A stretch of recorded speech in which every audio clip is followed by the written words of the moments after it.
Picture our Mother Earth as she appears from outer space, resplendent in flowing blues and greens.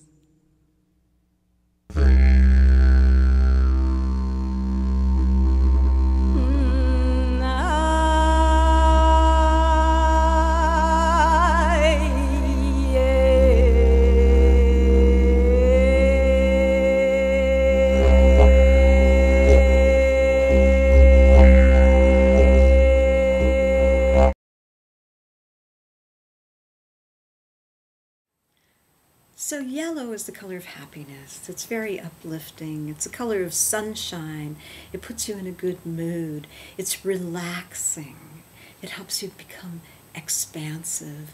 It's stimulating without being irritating or agitating the way red or red-orange can be.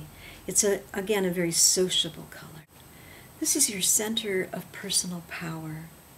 This is your inner light and how it shines out in the world, or fails to. So in terms of the personality types, this chakra is very, very interesting. I'm pointing to the heart, but I really should be pointing a little lower than that. This is your navel chakra. Some people put it right at the navel, some people put it above the navel, some people put it below the navel, but it's all in that general vicinity. It's your power center. In terms of the personality types, this one is very important because as a child and as an adolescent, if you have certain interests and certain things that attract you and you follow through on those impulses, they will lead you to become who you're meant to be. But if you do what your parents want you to do just to make them happy, and you go against your own true nature, then what's going to happen is you'll become divided against yourself. And so the ways that people adapt to that conflict lead to the excessive and deficient personality type of the third chakra.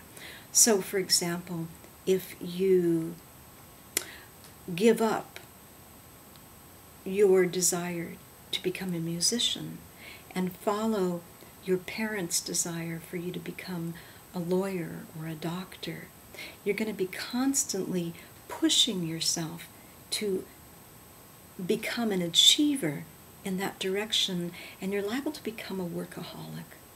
And at the end of the day, you need a couple of martinis to calm down, to be able to relax.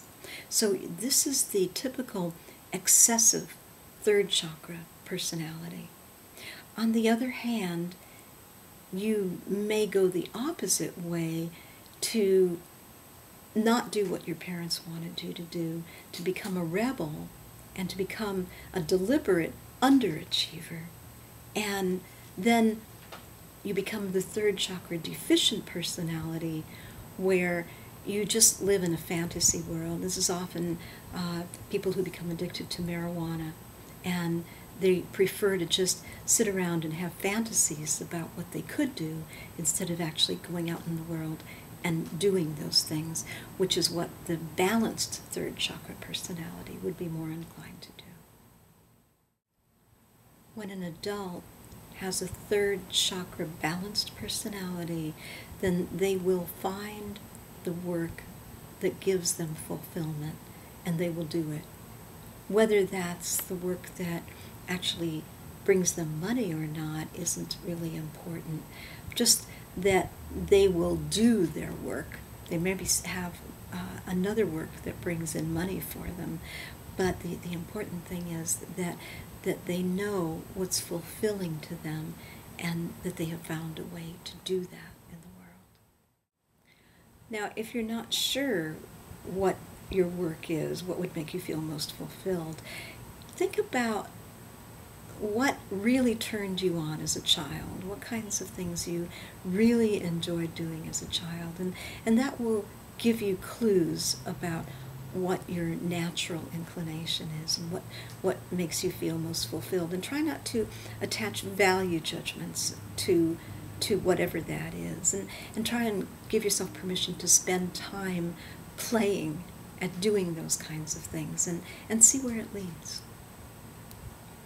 It's quite a joy to discover that what you most deeply want to do is what you're supposed to do. Supposed to in the sense that it feels like what you were put here to do, what your true purpose is in life. Now the third chakra rules both the digestion and the mind. In Chinese medicine, this is the triple warmer, is among your digestive organs. It's a part of the digestive process. It's a heat that's created in the digestive process. And so your ability to warm your food and to digest your food properly and your ability to think are all kind of mixed in together. So it's actually difficult to think when you're too hungry or too full. Also, the diaphragm is located at the third chakra. So the color yellow is really beneficial for somebody who tends to hold their breath out of tension or fear. The third chakra is called Manipuraka, jewel of the navel. There are various systems of the chakras. In the system that I use, I think of this chakra as being located just above the navel. But different systems will put it above, at, or below the navel. But no matter what the system is, the navel is always central in some way to this chakra. This is also called the lumbar center. And in a minute I'll show you the spine and how this is the location of the lumbar vertebrae. It's also called the solar plexus center. And the various plexuses of the body relate to the chakras as well. It's interesting that this is the solar plexus. That means the sun, the plexus of the sun. And I think of this chakra as being yellow and radiating out like a sun. Let's look at the symbol.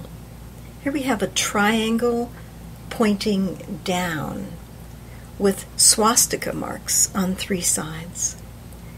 It's also called a fire wheel. Why is it related to fire?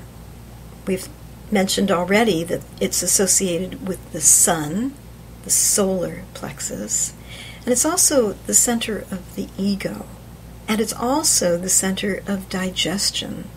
In Chinese medicine, this area of the body is called the triple warmer because when one's healthy, then heat is generated in the process of digestion. In terms of the elements, the first chakra is related to the earth. It's about grounding. The second is related to water. It's where your bladder is located.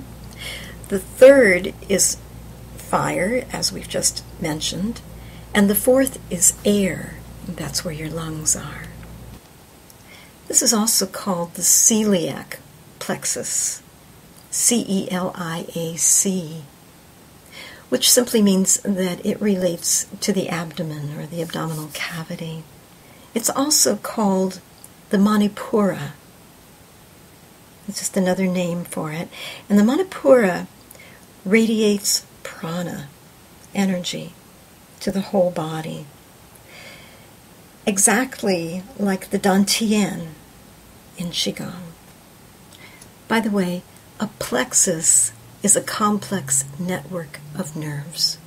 And there are, about 7 of them that go more or less along the spine and correlate roughly to the chakras.